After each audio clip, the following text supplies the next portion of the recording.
वो है ETO I don't believe in destiny. सितंबर 2024 batch.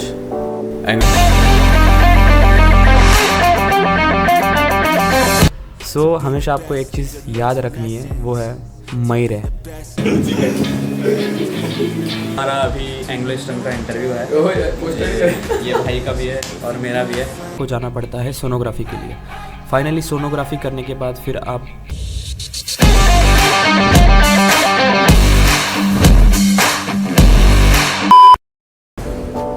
September 2024 batch Anglo eastern maritime academy.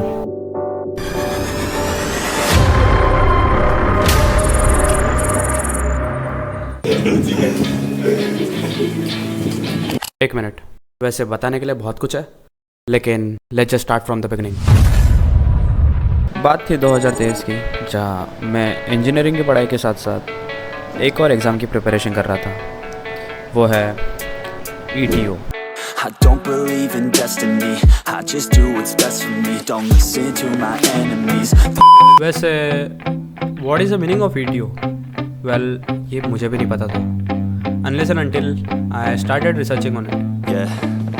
My hands steady, I feel ready, but my legs heavy. I don't get it. How come I haven't hit it all? Engineering के second year में I started searching for the jobs, क्योंकि college के भरोसे बैठना that is way to risky. यहाँ पे मेरे पास दो ऑप्शंस थे। सबसे पहला ऑप्शन ये था कि मुझे हमारे एक इंस्टीट्यूट से प्लेसमेंट क्रैक करनी थी and get a decent job. Second option was I always wanted to work outside India, लेकिन पता नहीं था कैसे करना है। ऑलमोस्ट 2 घंटे के रिसर्च के बाद आई फाउंड दिस।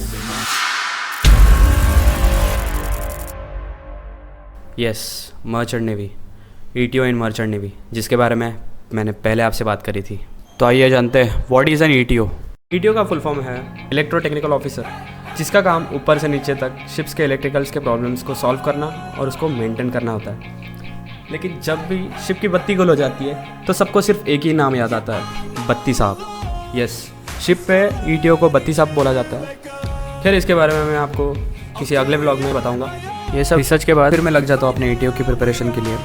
एग्ज़ाम देने के लिए मेरे साथ एक और दोस्त था, यह है अभिषेक। एग्ज़ाम देने के बाद 1 वीक बाद हमें मेल आ जाता है that we are selected for interview round, and फिर हम चल पड़ते हैं अपने इंटरव्यू की प्रिपरेशन के लिए। प्रिपरेशन का पता नहीं, लेकिन बहुत ज़्यादा एंग्जाइटी हो रही थी। सो जैसे तैसे हम इंटरव्यू का टाइम आ जाता है। देखो गाइस, हमारा अभी इंग्लिश टर्म का इंटरव्यू है, ये भाई का भी है और मेरा भी है।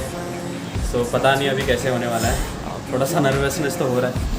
बाय द वे, हमारा इंटरव्यू इलेक्ट्रो टेक्निकल ऑफिसर के ऊपर है। सो लेट्स सी। मतलब हम लोगों ने प्रिपेयर तो किए ऊपर से, लेकिन आई डोंट नो कि किस तरीके से क्वेश्चन ये लोग पूछने वाले हैं। सो लेट्स सी कैसा एक्सपीरियंस रहता है, एंड मिलते हैं फिर इंटरव्यू के बाद। लेट्स सी कि अगर हम लोग सिलेक्ट हो पाते कि होतिल का। यस ब्रो, होंगे भाई, होंगे। चलो मिलते हैं फिर, ठीक है, bye bye. And guess what, so basically guys हमारा इंटरव्यू हो गया है एंड में बहुत सारे मतलब बेसिक क्वेश्चन पूछे गए थे। सो लेट्स सी मतलब कैसे होता है, एंड देखेंगे अभी आगे जाके क्या होने वाला है, क्योंकि वो लोग बोल रहे थे कि रिस्पांस आएगा आप लोगों को मेल के थ्रू, तो आज ही आएगा कि नहीं आएगा वो भी देखना पड़ेगा।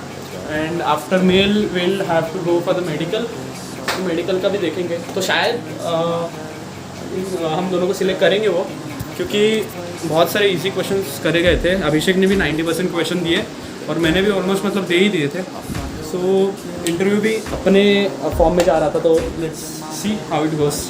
आधे घंटे बाद हमें मेल आ जाता है that we have successfully clear the interview, and हमें एक और टेस्ट देनी होती है जो है साइकोमेट्री टेस्ट। आपको ऑनलाइन 700 रुपीज़ पे करके साइकोमेट्री टेस्ट देना होता है। ये टेस्ट क्लियर करने के बाद फिर आप मेडिकल करना होता है। मेडिकल में आपको बेसिक चीज़ें करनी होती है। मेडिकल में सबसे पहले आपको ये ध्यान रखना है कि आपको फुल डे फास्टिंग रखनी है, जो कि आपको इंस्ट्रक्शन ऑलरेडी दी जाती है। सबसे पहले आपका ब्लड टेस्ट हो जाता है। ब्लड टेस्ट के बाद फिर आपको यूरिन सैंपल देना होता है। यूरिन सैंपल के बाद फिर आपको जाना होता है हीयरिंग टेस्ट के लिए। हीयरिंग टेस्ट जैसे ही आप पास करते हो फिर आपका हो जाता है एक्सरे। एक्सरे होने के बाद फिर आपको ECG कराना पड़ता है। ECG होने के बाद फिर आपको BMI चेक कराना होता है। BMI के बाद फिर आपका स्ट्रेस टेस्ट होता है। स्ट्रेस टेस्ट के बाद फिर आपको जाना पड़ता है सोनोग्राफी के लिए। फाइनली सोनोग्राफी करने के बाद फिर आप थोड़ा बहुत खा पी सकते हो, एंड फिर आपको 2-3 घंटा वेट करना होता है मेडिकल सेंटर में, तब जाके आपको रिपोर्ट आ जाता है। एंड मैं फटाफट से चले जाता हूँ एक बैग खरीदने के बाद फिर पैकिंग के लिए मेल के थ्रू आपको सारी इंस्ट्रक्शन दी जाती है कि आपको बैग के अंदर क्या क्या पैक करना है। अगर फिर भी आपको डाउट है तो ऊपर आई बटन पर क्लिक करके आप उस वीडियो को देख सकते हो ताकि आपके डाउट्स क्लियर हो सके। अब बैग तो पैक हो जाता है, लेकिन एक्साइटमेंट के चक्कर में मैं सुबह 4 बजे उठ जाता हूँ। अब उठा ही हूँ तो थोड़ा सा वीडियो एडिटिंग करके फिर रेडी हो जाता हूँ। फाइनली टाइम आ चुका था घर छोड़ने का एंड सुबह के 5:30 बजे थे। सो मुझे फटाफट से विरार स्टेशन भी पहुँचना था बिकॉज हमारी 6 बजे की ट्रेन थी एंड अभिषेक भी आने वाला था। सो मैं अपने फैमिली को बाय बाय करके निकल पड़ता हूँ विरार स्टेशन के लिए। अब मैं फाइनली विरार स्टेशन तो पहुँच जाता हूँ। लगा था कि बहुत ज़्यादा भीड़ रहेगी बट फाइनली हमें टिकट मिल जाता है एंड थोड़ी देर वेट करने के बाद हमारा अभिषेक भाई भी आ जाता है। थोड़ा बहुत मस्ती करके सबको फाइनली बाय बाय करके हम निकल पड़ते हैं एकेडमी के लिए।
गेट पे मैं वीडियो बना नहीं पाया बिकॉज बैग चेकिंग हो रही थी।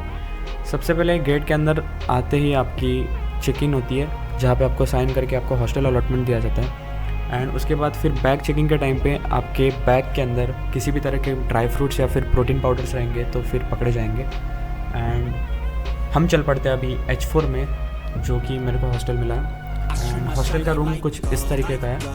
सो मेरे को एक केरला वाला दोस्त अलॉट हुआ है। So let's see how the life is going to B.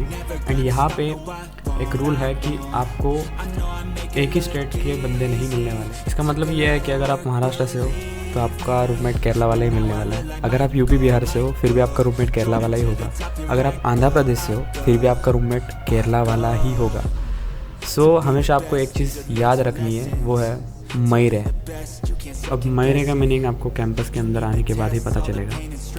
Anyways room के अंदर आने के बाद आपको जाना पड़ता है स्टोर में जहाँ पे आपको बेडशीट्स मिलती है, ब्लैंकेट्स मिलते हैं एंड पिलो कवर्स मिलती है। सो ये सब कलेक्ट करने के बाद आपको रूम सेट करके जाना पड़ता है ऑडिटोरियम में जहाँ पे आपके साथ एक सीक्रेट्स गेम खेले जाते हैं। सो आज का वीडियो मैं यहीं पे करता हूँ ख़त्म। ये था मेरा सिलेक्शन जर्नी। सो मिलते हैं अगले वीडियो में, तब तक के लिए बाय बाय।